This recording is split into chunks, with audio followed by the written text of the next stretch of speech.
All right, we got a special treat for you. I'm here with Mr. Manuello. Manuello, am I pronouncing that right? Manuello Well, Paganelli. Okay, okay. also known as Manu for people like me that butcher names all the time. Or So pack. yeah. So Manu is a commercial, editorial, fine art photographer. He's based in Los Angeles, California, and we're going to talk about photography in a second. So Manu, welcome. It's good to be here, Frederick. It's an honor, Oh. and thank you for this interview. Oh, you're welcome. You're welcome. It's my Well, let's pleasure. see how it goes. Yeah, like you'll I'll yeah. be giving you at Thank the end. me thank me when it's over. So far, it's good. Okay, let's just talk about you. Let's jump right into it. I always the people that I interview on the show, I always like to start with a little bit of background about how they got started in photography and just sort of what was their inspiration. It's always interesting to go back in time a little. So what's your story of what got you into this stuff?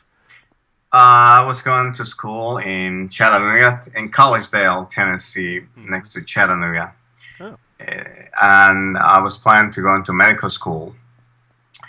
And I wasn't sure that at one point I wasn't sure what I wanted to do. I picked up a camera and started taking pictures as a hobby. Hmm. It was my last year in college. Then I went to I wanted to learn more, so I went to a bookstore, a magazine place, to look magazines on photography. Yep. At that time, we didn't have the internet, so everything it was like looking at books or magazine. So I went to this place. I was looking at some magazines, and I saw a magazine called Darkroom. It had the face of Ansel Adams, so I picked up the magazine and started looking at it, and I was really impressed by his work. I said, "Wow, this guy did all these amazing images back in the 30s and 40s.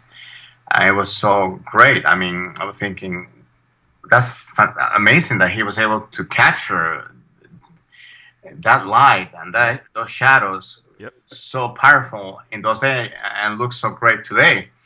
So I was impressed by him, and I read that at that point, I was like in a crossroads where I wasn't sure if I wanted to pursue medicine or do something else. I was confused. Hmm. And I read the article on him and it said that he was a trained pianist and he parents wanted him to pursue music, to be a pianist, Yeah. but that he followed his heart, and thank God he did that for Hmm. us, for the world. So that I felt like that I have something in common with him, and so I bought the magazine, went to my place, and finished the whole article. And it said that he was living in Carmel by the Seas and Hmm. California. I remember looking at a map, trying to find a map to see where that was. Yeah. Yeah. And today, just Google that. I know. Now you just use Google Maps and you're there, right? It tells you how far you are from here to there. Yeah. And remember, I was in Tennessee at that, Yeah. Right. Right. and I said, hmm.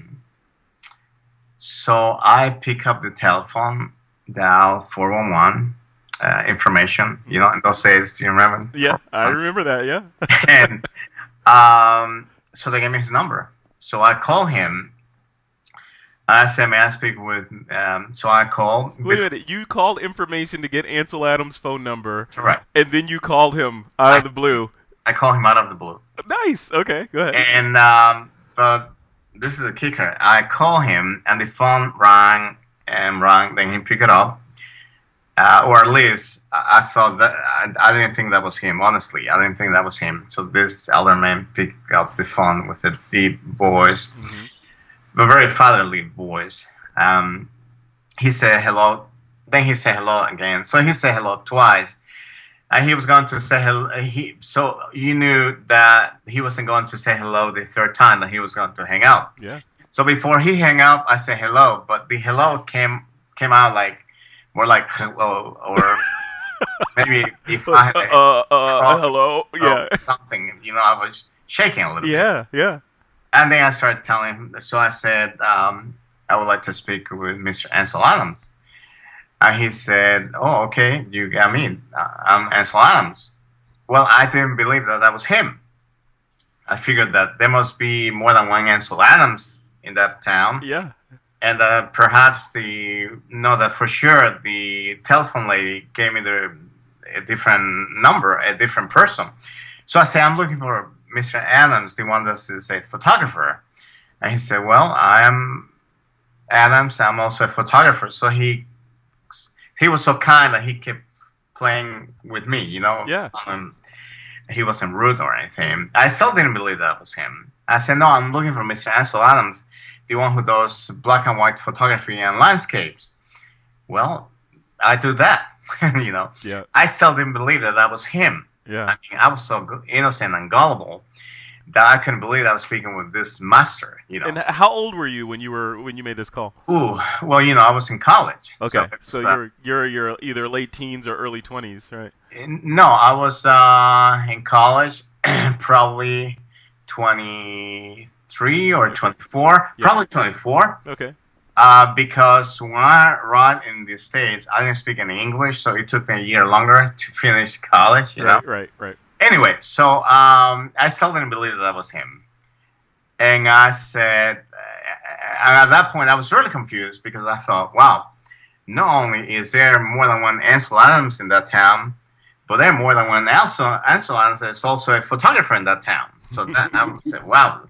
What a great town. Yeah, the same guy, different guys, same name, Yeah. doing the same.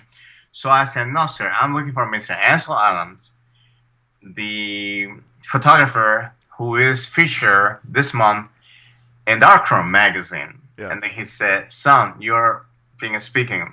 Yeah, and I'm going to hang up on you if you don't.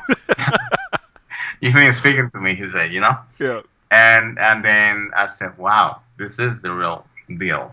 Wow. And we talked for about almost an hour, give or take. What kind of questions did you ask him? Was it just like general photography or like business or what would I don't know what I would ask Ansel Adams if I had a conversation. I didn't know anything. I didn't know you had to be a business person to be a photographer. At that time, It was mostly how much I love his work, and also the fact that he was planning to go. His parents wanted him to be a pianist, pursue music, but he followed what it was in his soul. And I was like at the crossroad, and that's the reason I called him, and if he could give me some advices. And his advice was just what he follow your heart. And then I told him I just got a camera like a week ago, and it's okay if I could send you some samples and this and that. And he said, yeah, just send me samples. I would love to see some of your work. He gave me the address. And of course, his mistake was telling me, call me anytime. Uh-oh. Okay, I was calling him every week. Wow. Twice a week. To the point that sometimes Virginia, that was his wife, she would say, oh, your Italian friend is calling you again. Paganini is calling you, Yeah. Paganelli. Yeah. And that was the beginning of my career, That's And great. he That's great. gave me a lot of advice. I will send an image. Then let's say this was an image, which is one of my pictures, sitting on paper. Yeah. But he would with a magic marker, he will say. Example, he would say, make this lighter, burn more here, Wow. Yeah. and crop it here. What is this? Don't need it. Yeah. So he'll make notes, Yeah. And then mail it back to you? mail it back to me. Oh, what a great feedback. And then Did you keep those? No, because Oh, Manu. That would have been awesome. I would have framed every single one of those. not because it was a very innocent phone call. Sure. Yep. One I made. Yeah. It was not like, wow, this is Ansel Adams. Let me talk to him and save this. And one day, let me put it on eBay and sell them. Yeah. No, I wouldn't have put them on eBay, but they would have definitely been in my house hanging somewhere. No, but Yeah. but that was what I was searching. Yeah. Yeah. You It know? was more about the education. Exactly. Yeah. Now, have I known then what I know now? Yeah, I Oh, would yeah. save all of them. So let's fast forward to now, right? So I'm looking at your site, and just for the folks that want to maybe pull it up while we're talking, it's at paganelliphotography.com. That's PAGANELLI photography.com. So Or ManuelloPaganelli.com. or ManuelloPaganelli.com. Yep. So, or just Google him. You'll find it. Yeah. So, so I'm looking at your work here. There's just a ton of stuff here. So I want to dive into a couple of the projects and kind of the mindset behind them. Mhm. But before we do that, and I'm not the guy that wants to talk about gear that much, but I want to get an idea of your process when you approach, say, one of the photojournalistic type jobs, like say the Black Cowboys. Mhm. Like, what kind of gear do you take with you when you're doing something at a location like that where you're not exactly sure what's gonna be thrown at you, and you need to make sure you capture it? I, I try to carry all my Black Cowboys, Mm-hmm. almost all of it, exception maybe 2-3 shots. It's all everything is with film. Oh, Let's all get that. film. Oh, Let's get okay. that out here. Got it. All my black and white, all of it. It's all black and white film? Everything that you see in black and white on my website, or my work, personal work, my fine art nudes, my Cuban work, Black Cowboys, Yep.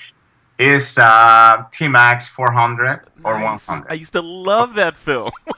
I still love it. I still use it. Wow. Now, what kind of cameras? I started shooting the project, started working on the project back in 93 or 94. Mm-hmm. And I met a black gentleman on an airplane. We were traveling. I was heading to a photo shoot. At that point, I was living in Washington, D.C. And so I told him who I was, what I did. I said, "What do you do?" And he said, "I'm a black cowboy." I go like, "What? Like, are you joking?" I mean, who ever heard of that? Yeah. Yeah, because we had this Hollywood make-believe, and now I live here in Hollywood, ironically, but John Wayne, Gary Cooper, those were the cowboys. Mm-hmm. Mm-hmm. You know, Mm-hmm. the blacks were not even in the picture. Right. Right. And if Hollywood had it so wrong, because in those days, blacks were cowboys, Yeah.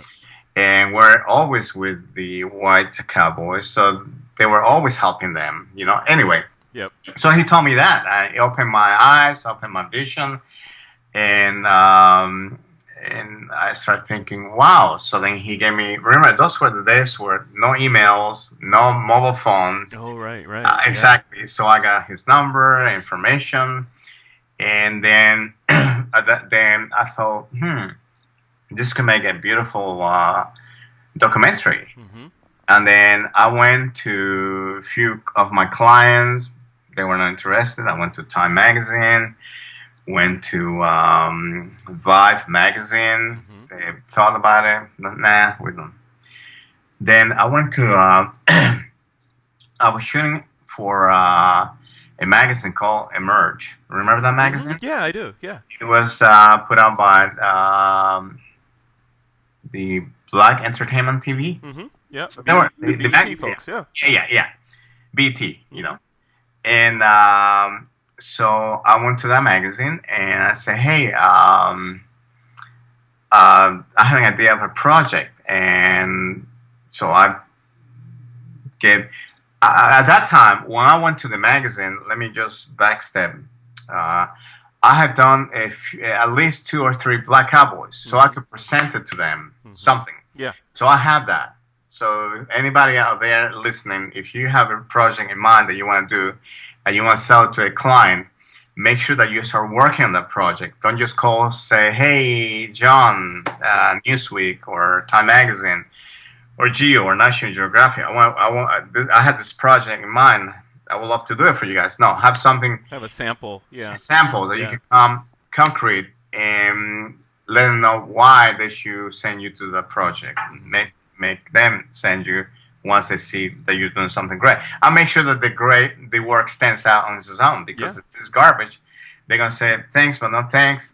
And it saves you some time too, right? Because if you shop it around, even with the sample, and you want to be persistent, but if everyone is saying no, maybe you have to rethink that.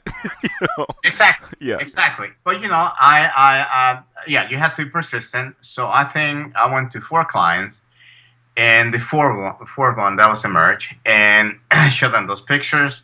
I remember I called on the phone. I said, I have a great story proposal. It's a Black Cowboys. And the art director at that time, his name escaped me. Sorry if you listen to this interview. Well, email me and I'll put it in the description for the video. Okay. But I believe his first name was Wayne. I got that right. I hope so. Anyway, so he went, wow, this is a great story. So he said, you know what, we probably could do something on this. So he said, let me get back to you. Mm-hmm. So then I thought he was going to get back to me like in a week. So he talked to the editor of the magazine, and either that day or next day he called and said, when can you fly to some of those places to start working on the story? Wow, that's great. And so right away, pretty much, so then they sent me. So I started finding out where the rodeos were happening, because my beginning of working with Black Cowboys were also doing rodeos. And once I started going to rodeos, I was able to meet one-on-one some of these people. Mm-hmm. So then I started getting more personal with them by going to their homes, going to their barns, going mingling with their family. There were some places in Texas or Mississippi or you name it, or Oklahoma, where if I'll be there, I'll arrive from the airport in a rental car. So I'll be shooting pictures, and they'll say, stay over for dinner, supper. Great. That's great. And do you have a place to stay? Yes, I have a hotel. But there were other times where they will say, no, I stay here in the middle of nowhere, where the closest hotel was like maybe an hour and a half. I mean, I really I want to get these people. Right. So that was the beginning. Wow. Then ever since, I've been working on that project. So then that project, so when you approach it, say you're out there, you're in the middle of nowhere and you're shooting this, do you walk around with one body with like a 35 mil lens on it, or no, are you loaded down with 3 camera bodies just to make sure? Like how does that work? Depends what I'm shooting. If I'm shooting a rodeo, I carry Canon cameras because the motor drive film. Then so I have a wide angle lens and then a long lens to capture action if it's far away. Yep. Then if I'm just walking around with them, the barns or portraits, then I carry my Leicas. Okay. And I have also used Hasselblad, a medium format, and a Mia. I used to love the Mia RB67. I love that. Yeah. So I have used. I believe I even used my Holga camera, plastic camera. That's great. So it doesn't matter what you use. It's what you see at that moment and what you feel. Let me capture it. Amen. Yeah, amen. So you're from a Holga all the way up through Leica, right? So, yeah. And you notice I put Canon in the middle because Leica is up here, right? Yeah. So exactly. Wow, that's amazing. Okay, so parting shots. So for the people that are watching this interview and they're like, you know what, I want to be a journalist, I want to be an editorial or commercial photographer today. Things were different when you sort of were making the phone calls and pounding the pavement to get your work seen. What advice, knowing what you know now, what would you give to advice would you give to a photographer that's like, okay, I have this story in mind, I've got some samples of what I'm going to shoot. Maybe it's a homelessness project in LA. I'm doing a journalistic story about that. I've done, shot a couple of shots. Now I want to see if I can get it published. What do they do first? Do they go to a magazine? Do they put it online? Do they write it themselves and self-publish? What do you think? Frederick, today, there's so many options, so many venues out there where wasn't around when I became a photographer. Right. this is, you could say it is the best of time because you could show your work in so many ways. You could have a website, and you could place your work on Facebook, Yep. and um, and someone will see your work. Someone will say, "Wow, this is great work." Right. You know what? My friend David or James or Lisa is the photo editor of this XYZ magazine. I bet she will love to see your work. So call her, give her my name, and go there, and good luck. They have those choices. Yeah. Now, they also can go knocking on doors, and that's what I did. I would knock on doors, many magazines, calling. Remember, there were no internet. There wasn't any email. For me to find the magazines, I would go to bookstore and start looking at all the magazines. Then try to find out the masthead and find out who was the art director or the photo editor. Yep. Then write down those numbers and the name, and then we'll call them. Then it was easier because you could probably call at 1 a.m. and they will say hi to you. No, probably not. Yeah. But the thing is, they were open to see you. They were open. They want to see you. They want to talk to you. Today, it's all cold. Right. Right. It's digital, right? It's impersonal. Yeah, you call, and the first thing you hear is, "Hello, you have called this magazine. If you want to speak with someone, put their numbers. If you want to speak with anybody, if you're in the wrong place, just hang up, or whatever." But you cannot even get a real person. Right. Right. You gotta. And that part of that is relationships too, because now, if you cold call like you were doing, you get stuck in that automated phone tree where you'll never end up at a person. But if you know people that know people there, then maybe you can get a meeting, right? So you're like, "Hey, Joe, I know you know this person. Can you, get them to call me or give me their email address or something," right? There's so many ways. Also, but if you don't have those choices or that option, you can also, can we pause for a second? Sure. Yeah. Okay. Yeah. I'll edit this. I can cut it. Oh, okay. Let me get something. I want to get some promo pieces so I could show them what they could also do. Okay, perfect. Let me get that. One sec. No problem. Yeah.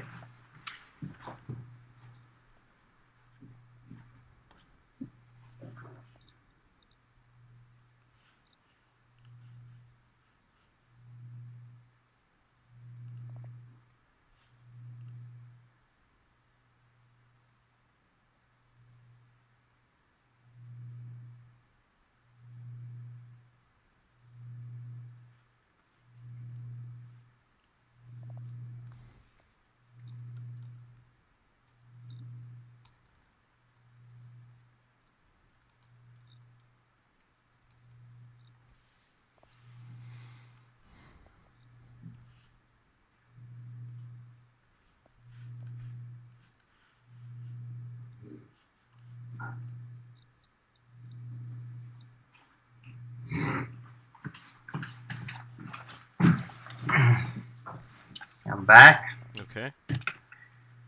Let me one second.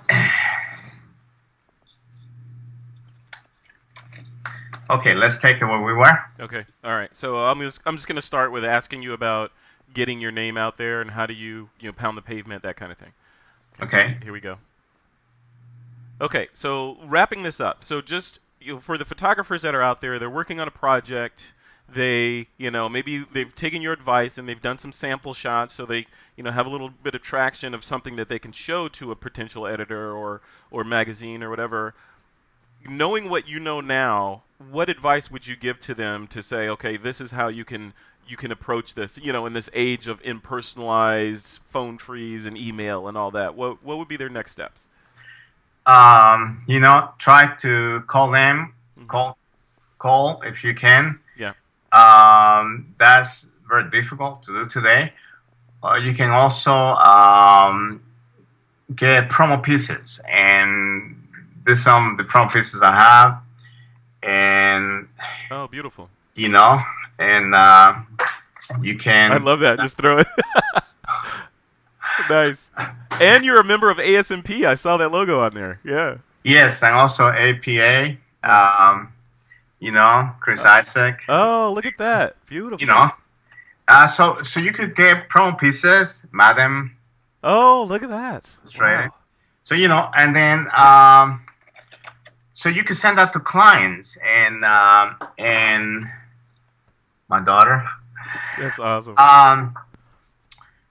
send to a client, find out a magazine that you want to work for, and just write a note and send a promo piece or two, or you could send it every 3 or every 4 months.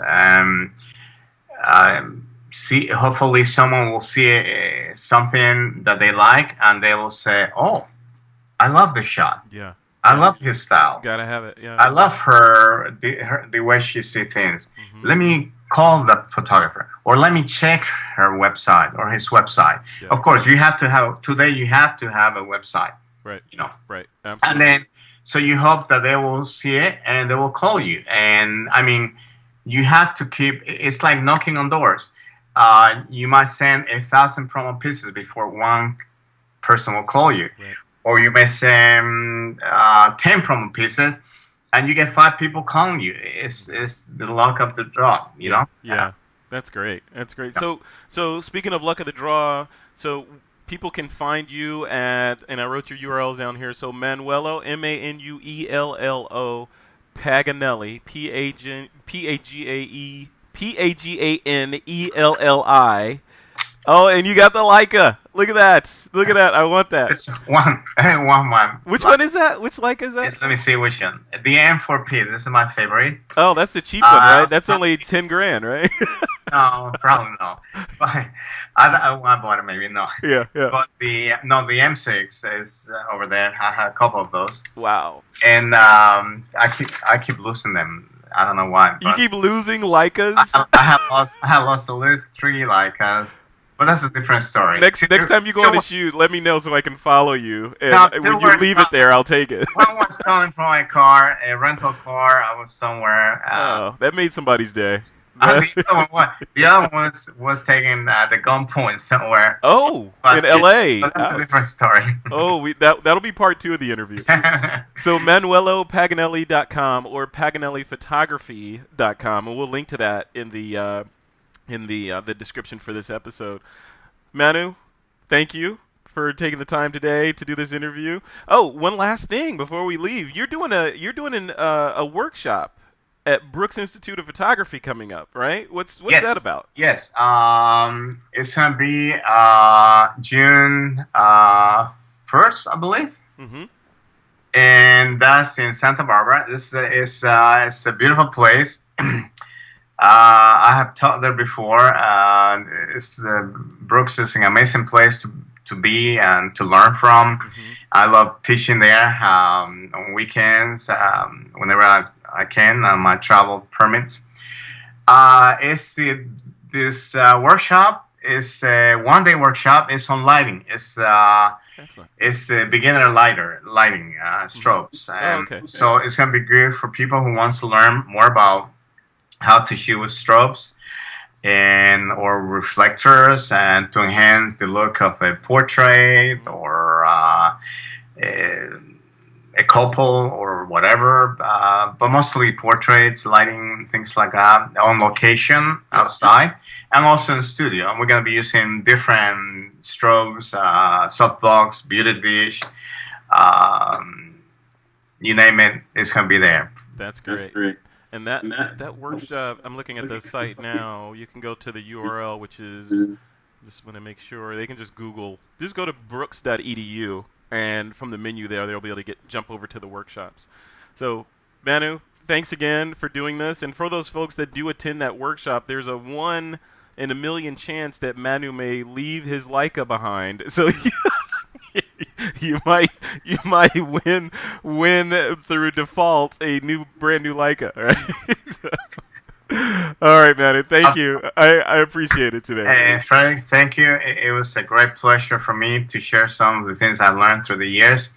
And also, anyone that is watching there, I don't care where they're from, even in the moon, They could send me emails or find me on Facebook. And if they ever have questions, I'll be happy to help That's them. great. That's great. And I noticed on your website, your email address is listed there, so they can just go to your website and email you directly from there. So that's Listen, very good. Ansel did it for me, and he was so kind. So all I can do is pass along some of the few. You gotta pay it forward. You gotta pay it forward. Exactly. What All right, comes goes around. Manu. Thank you. I appreciate it. No, thank you. It's my pleasure. You have a beautiful day, and All right. everybody enjoy and keep on shooting. All right. Enjoy. Definitely. Ciao, ciao.